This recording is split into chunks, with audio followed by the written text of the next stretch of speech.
izikanyombora umuntu wawe, uwo mujura udasinzira ku manywa ndetse na nijoro.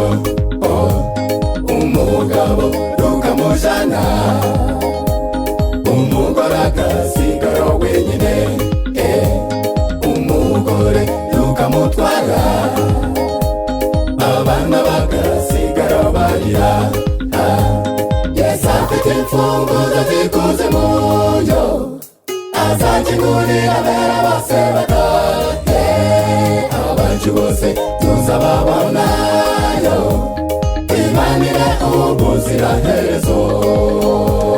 Yesu afite imfunguzo zikoze mu buryo azakingurira abera bose batahe, abacu bose tuzababonayo, imanire ubuziraherezo.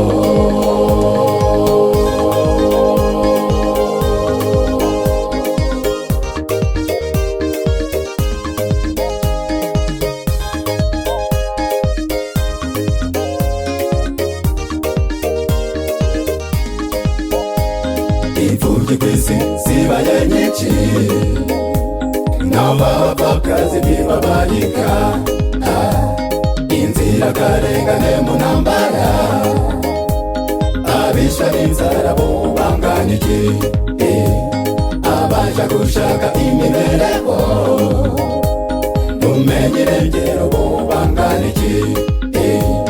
Yesu afite imfunguzo zikoze mu buryo azakingurira abera bose batahe, abacu bose tuzababonayo, imanire ubuziraherezo.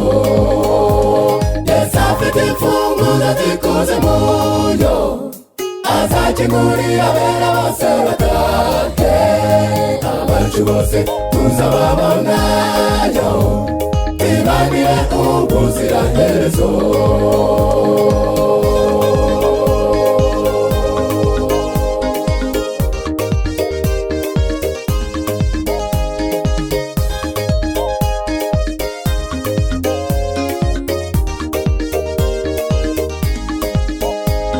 Uko tutazi umuzi cyangwa igihe, duhore twiboneje mu mitima, kugira ngo isaha yacu nigera tuzabe twomatanye n'umuremyi, tuzagukandagira warupfuwe, ndetse nantegereje azaba hari, tuzagukandagira warupfuwe, muja w'Imana kaje azaba hari, tuzagukandagira warupfuwe, tuzabakanesheje wamubisha. Yesu afite imfunguzo zikoze mu buryo azakingurira abera bose batahe, abacu bose tuzababonayo, imanire ubuziraherezo.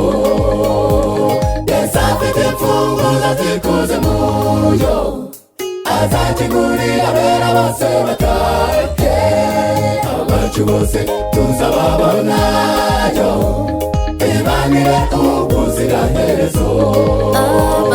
Abacu bose tuzababonayo, imanire ubuziraherezo. Abacu bose tuzababonayo, imanire ubuziraherezo.